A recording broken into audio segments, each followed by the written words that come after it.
അമേരിക്കയുടെ ആക്രമണങ്ങളെല്ലാം അവസാനിച്ചു. തുടർന്ന് ഇസ്രായേൽ ഇന്ന് ഒരു ബോംബ് മഴ തന്നെ ഇറാനിൽ വർഷിച്ചു. ഇറാനിൽ നിരവധി നാശനഷ്ടങ്ങളായിരുന്നു സംഭവിച്ചത്. ഏകദേശം 700-ലധികം IRGC സൈനികർ കൊല്ലപ്പെട്ടിരിക്കാമെന്നുള്ള വിവരവും പുറത്തു വന്നിട്ടുണ്ട്. പല സ്ഥലങ്ങളിൽ ബോംബുകൾ മാത്രമേ വീണിട്ടുള്ളൂ. ഇങ്ങനെ ഇറാനിലെ ഓരോ സ്ഥലങ്ങളെയും തിരഞ്ഞു പിടിച്ച് ആക്രമിക്കുകയായിരുന്നു. ഇതൊക്കെ നമ്മൾ അറിഞ്ഞതാണ്. ഇപ്പോൾ വളരെ അടിയന്തരമായി ഖത്തർ സർക്കാർ അവരുടെ എയർ സ്പേസ് അടച്ചുപൂട്ടി. യുണൈറ്റഡ് അറബ് എമിറേറ്റ്സ് ഭയപ്പെടുകയാണ്. ഞങ്ങളുടെ എയർ സ്പേസും അടയ്ക്കണോ വേണ്ടയോ എന്നുള്ള ആലോചനയിലാണ്. ഒരു പക്ഷേ നിങ്ങൾ ഈ വീഡിയോ കണ്ടുകൊണ്ടിരിക്കുമ്പോൾ അവരുടെ എയർ സ്പേസും അവർ അടച്ചിട്ടുണ്ടാകാം. മിഡിൽ ഈസ്റ്റ് മുഴുവനും ഒരു വലിയ ഭയം തന്നെ വ്യാപിക്കുകയാണ്. IAEA സംഘടന വളരെ ഞെട്ടിപ്പിക്കുന്ന ഒരു കാര്യം പുറത്തു പറഞ്ഞു. ഇന്ത്യ IAEA മീറ്റിംഗിൽ എന്താണ് പറഞ്ഞത്? ഇങ്ങനെ ഒരുപാട് അപ്ഡേറ്റ് ഈ ഒരു വീഡിയോയിലൂടെ വിശദമായി അറിയാം.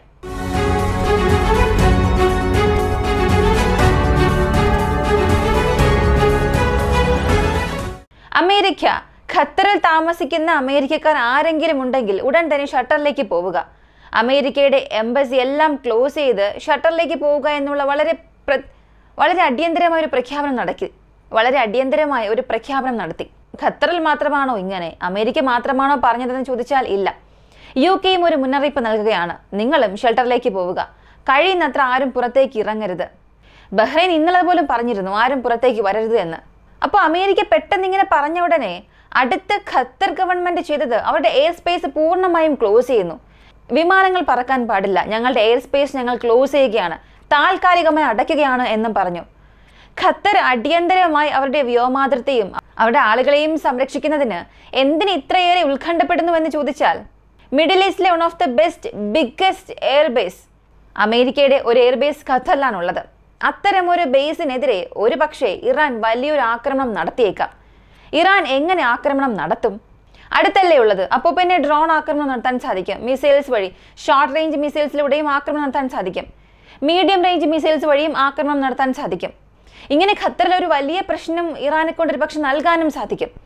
നിങ്ങൾ ഈ ഒരു വീഡിയോ കണ്ടുകൊണ്ടിരിക്കുന്ന സമയത്ത് ഒരു പക്ഷേ ഖത്തറിൽ അങ്ങനെ ഒരു ആക്രമണം നടന്നിട്ടുമുണ്ടാകാം. അമേരിക്കയുടെ വൈസ് പ്രസിഡന്റ് JD വാൻസൺ ഇടയ്ക്കൊരു കാര്യം പറഞ്ഞിരുന്നു. ഞങ്ങൾ ഇറാനുമായല്ല യുദ്ധം ചെയ്യുന്നത്, പകരം ഇറാനിലെ അണുവായുധവുമായാണ് ഞങ്ങൾ യുദ്ധം ചെയ്യുന്നത് എന്ന്. അതുപോലെ ഇറാൻ ഒരു പക്ഷെ നാളെ ഒരു വിശദീകരണം നൽകും. ഞങ്ങൾക്ക് ഖത്തറുമായി യാതൊരു പ്രശ്നവും ഇല്ല, ഖത്തറിലെ അമേരിക്കയുടെ ബേസുമായാണ് ഞങ്ങളുടെ ഒരു യുദ്ധം. അത്തരത്തിലുള്ള ഒരു വിശദീകരണം ഇറാൻ നൽകാനും സാധ്യതയുണ്ട്. അപ്പോൾ US UK ഈ രണ്ട് രാജ്യങ്ങളും ഖത്തർ സർക്കാരിനും അവിടെയുള്ള ജനങ്ങൾക്കും ഒരു മുന്നറിയിപ്പ് നൽകി അവരെല്ലാം സേഫ് ഗാർഡ് ചെയ്യുമ്പോൾ യുണൈറ്റഡ് അറബ് എമിറേറ്റ്സ് പറയുന്നത് ഒരു പക്ഷേ ഞങ്ങളുടെ എയർ സ്പേസ് ഞങ്ങൾ അടച്ചേക്കാമെന്ന്. ഇവരിങ്ങനെ രണ്ടുപേരും സംസാരിച്ചു കൊണ്ടിരിക്കുമ്പോൾ അടുത്തൊരു ഇൻഫർമേഷൻ വരികയാണ്. GPS സിഗ്നൽസ് എല്ലാം തടസ്സപ്പെട്ടു, വലിയ രീതിയിൽ അതൊന്നും പ്രവർത്തിക്കുന്നില്ല എന്ന്. കൂടാതെ വീടിനുള്ളിലായിരിക്കുന്നവർ അവിടെ തന്നെ ആയിരിക്കുക, ഷെൽട്ടറിൽ നിന്നും ആരും പുറത്തേക്ക് വരാനേ പാടില്ല. ഇങ്ങനെ ഒരു യുദ്ധത്തിന് മുൻപ് എങ്ങനെയുള്ള ഒരു പ്രിപ്പറേഷൻസ് മുന്നറിയിപ്പുകളാണോ നൽകുന്നത്, അതേ സമാനമായ രീതിയിലാണ് ഇപ്പോൾ മിഡിൽ ഈസ്റ്റ് മുഴുവനും സംഭവിക്കുന്നത്. മിഡിൽ ഈസ്റ്റിലെ ഈ രണ്ട് രാജ്യങ്ങളിലും എന്തെങ്കിലും ഒരു പ്രശ്നം സംഭവിച്ചാൽ അത് പൂർണ്ണ മിഡിൽ ഈസ്റ്റിനെ തന്നെ ബാധിക്കുമെന്ന് നമ്മൾ ഇതിനകം ഒരുപാട് തവണ പറഞ്ഞതാണ്. ഒരു പക്ഷേ ഖത്തർ, യുണൈറ്റഡ് അറബ് എമിറേറ്റ്സ് ഇവിടങ്ങളിൽ ഇറാൻ ഒരു ആക്രമണം നടത്തുന്നു. അതായത് അമേരിക്കയോടുള്ള ദേഷ്യത്തിൽ, ഇസ്രായേലിനോടുള്ള ഒരു ദേഷ്യത്തിൽ യുണൈറ്റഡ് അറബ് എമിറേറ്റ്സിലും ഖത്തറിലും ഇറാൻ ആക്രമിക്കുകയാണ്. അപ്പോൾ അങ്ങനെ ഒരു ആക്രമണം നടത്തിയതിനു ശേഷം അടുത്ത സെക്കൻഡ് ഇറാൻ എന്ത് ചെയ്യണം? നേരിട്ട് സ്ട്രേറ്റ് ഓഫ് ഹോർമസ് അടയ്ക്കണം. അങ്ങനെ അടച്ചാൽ മാത്രമേ മിഡിൽ ഈസ്റ്റിൽ ആക്രമിച്ചതിന്, അതിനുശേഷം ഇറാൻ ഇത്രയും വലിയൊരു നീക്കം ചെയ്തതിനുമൊക്കെ വലിയൊരു പ്രയോജനം ഉണ്ടാവുകയുള്ളൂ. അപ്പോൾ സ്ട്രേറ്റ് ഓഫ് ഹോർമസ് അടച്ചു പൂട്ടുകയാണെങ്കിൽ തീർച്ചയായും അത് മിഡിൽ ഈസ്റ്റിനെ മാത്രമല്ല ഇന്ത്യ ഉൾപ്പെടെ പല രാജ്യങ്ങൾക്കും ഒരു പ്രശ്നമായി തന്നെ മാറും. അമേരിക്കയുടെ കണക്കനുസരിച്ച് ഇന്ന് രാത്രി തന്നെ ഇറാൻ ഖത്തറിലോ അല്ലെങ്കിൽ യുണൈറ്റഡ് അറബ് എമിറേറ്റ്സിലോ ഒരു ആക്രമണം തുടരുമെന്നുള്ള ഒരു വിവരം പുറത്തു വരുന്നുണ്ട്. അപ്പോൾ ഇറാൻ ഇതേ മുൻപ് ആക്രമിച്ചില്ല എന്ന് ചോദിച്ചാൽ, ഇസ്രായേലിൽ ഇന്നൊരു 17 മിസൈൽ അയച്ചിട്ടുണ്ട്. അതിൽ 7 മിസൈൽ ഇസ്രായേലിനുള്ളിലേക്ക് വീണു എന്നും പറഞ്ഞു. 50% മിസൈൽസ് ഇപ്പോൾ ഇസ്രായേലിനുള്ളിലേക്ക് വീണു എന്നുള്ളതെല്ലാം ഇന്ന് രാവിലെ മുതൽ വന്ന വാർത്തകളാണ്. നേരെ ഈ ഒരു പ്രശ്നം IAEA സംഘടനയിലേക്ക് പോവുകയാണ്. IAEA സംഘടന അവരാണ് ഈ ലോകത്തിൽ തന്നെ ആരൊക്കെ എത്ര അണുവായുധം വച്ചിരിക്കുകയാണ്, അണുവായുധങ്ങൾ വച്ച് എന്ത് ചെയ്യുന്നു, പീസ്ഫുള്ളായ ന്യൂക്ലിയർ റിസർച്ച് ആൻഡ് ഡെവലപ്മെന്റ് സംഭവിക്കുന്നുണ്ടോ, ഇവയെല്ലാം നിരീക്ഷിക്കുന്ന ഒരു സംഘടനയെന്ന് തല ഉയർത്തി പറയുന്ന ഒരു സംഘടന, അവരാണ് ഈ IAEA. എന്നാൽ മറുവശത്ത് IAEA ഈ അമേരിക്കയുമായി ഒട്ടി നിൽക്കുന്ന ഒരു സംഘടന. അമേരിക്കയ്ക്കെതിരെ ലോകരാജ്യങ്ങളിൽ ഏതെങ്കിലും ഒരാൾ സംസാരിക്കുകയാണെങ്കിൽ അവരിൽ എങ്ങനെ പ്രതികാരം ചെയ്യാം എന്നുള്ള ഒരു വേട്ട നായായി അലഞ്ഞുകൊണ്ടിരിക്കുന്നവരാണ് ഈ IAEA. അങ്ങനെയുള്ള IAEAയിൽ ഇറാൻ ഒരുപാട് റിപ്പോർട്ടുകൾ നൽകി, ഞങ്ങൾ ഇങ്ങനെയുള്ള ന്യൂക്ലിയർ റിസർച്ചുകൾ ചെയ്യുന്നുണ്ട് എന്നൊക്കെ. അവസാനം ഇന്നൊരു വാർത്ത പുറത്തു വരുന്നു. ഇറാന്റെ പാർലമെന്റിൽ സ്പീക്കർ തന്നെ പറഞ്ഞു IAEA സംഘടന വിട്ട് ഇറാൻ പുറത്തേക്ക് പോകാൻ ശ്രമിച്ചുകൊണ്ടിരിക്കുകയാണ് എന്ന്. അപ്പോൾ ഈ ഒരു സംഘടനയിൽ നിന്നും ഇറാൻ പുറത്തേക്ക് വരികയാണെങ്കിൽ തീർച്ചയായും പിന്നീട് ഇറാൻ ഒരു കണക്ക് കാണിക്കേണ്ടി വരില്ല. അതുകൊണ്ട് ഇപ്പോൾ തന്നെ ഇറാനോട് ഈ IAEA ചോദിച്ചിരിക്കുന്നത്, നിങ്ങളിപ്പോൾ ഈ സംഘടനയിൽ തന്നെ ഉണ്ട്, ഇതുവരെയും പുറത്തേക്ക് പോയിട്ടില്ല. അപ്പോൾ ആ 400 കിലോ എൻറിച്ച്ഡ് യുറേനിയം അതെവിടെയാണ് നിങ്ങൾ കൊണ്ടുവച്ചത്? ആ സ്ഥലം പറയണമെന്ന് ആവശ്യപ്പെട്ടു. നിങ്ങളോട് പറയുന്നതിലും ഭേദം നേരിട്ട് അമേരിക്കയോട് തന്നെ പറയുന്നതല്ലേ? 2-3 തന്നെയല്ലേ?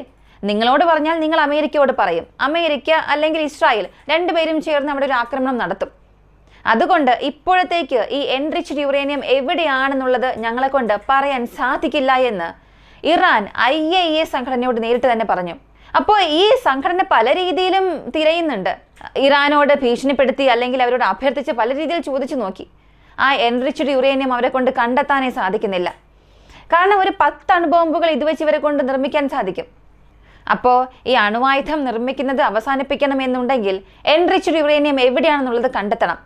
രാവിലെ മുതൽ അമേരിക്ക, ഇസ്രായേൽ പോലുള്ള രാജ്യങ്ങൾ ഇതിനു വേണ്ടിയാണ് ശ്രമിച്ചുകൊണ്ടിരിക്കുന്നത്. ഇപ്പോൾ അതിന് IAEA സംഘടനയെയും അവരുടെ കൂടെ തന്നെ കൂട്ടിച്ചേർത്തിട്ടുണ്ട്.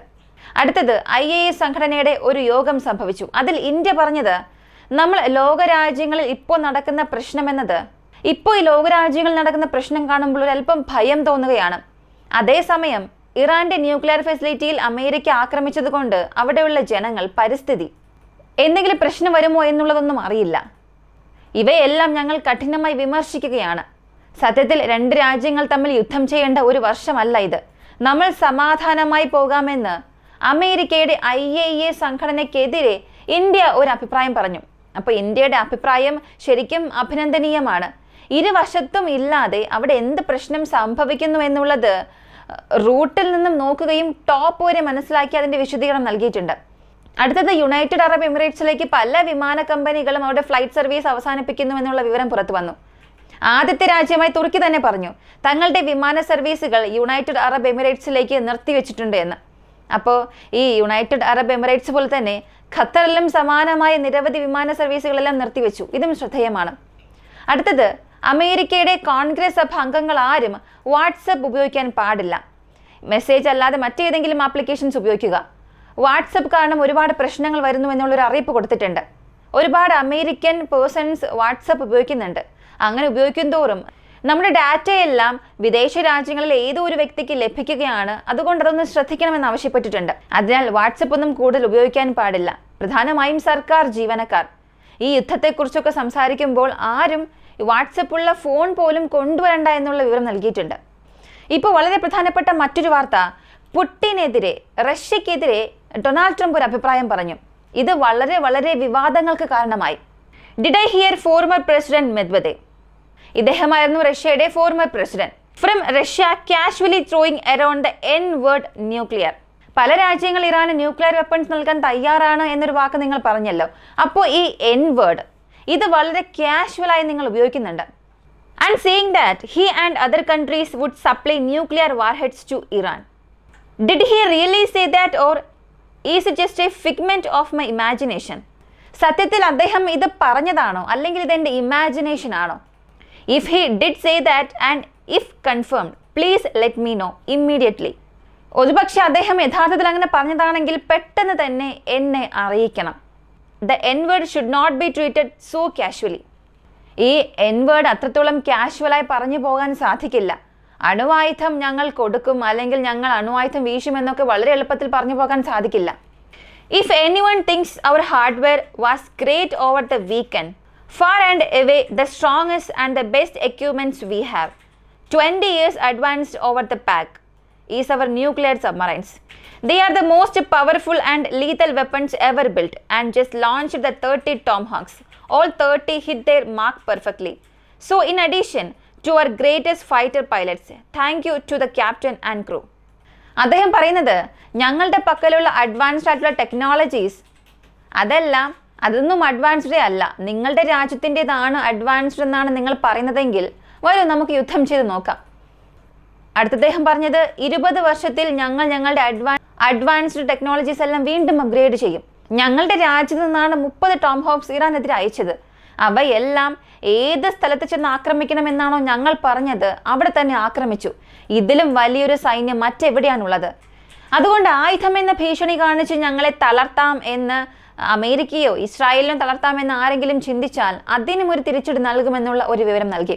ഒരു പക്ഷേ വീഡിയോ നിങ്ങൾ കണ്ടുകൊണ്ടിരിക്കുമ്പോൾ തന്നെ ഖത്തറിലുള്ള അമേരിക്കയുടെ എയർബേസിനെതിരെ ഇറാന്റെ ഒരു ആക്രമണം സംഭവിച്ചിട്ടുണ്ടാകാം. അങ്ങനെ സംഭവിച്ചിട്ടുണ്ടെങ്കിൽ അടുത്ത ഭാഗത്തിലൂടെ അതിന്റെ അപ്ഡേറ്റ് നമുക്കറിയാം. നിങ്ങൾ ചെയ്യേണ്ടത് വോയിസ് ഓഫ് വിക്കി എന്ന ചാനൽ സബ്സ്ക്രൈബ് ചെയ്യുക. മറ്റൊരു വീഡിയോയുമായി വീണ്ടും കാണാം.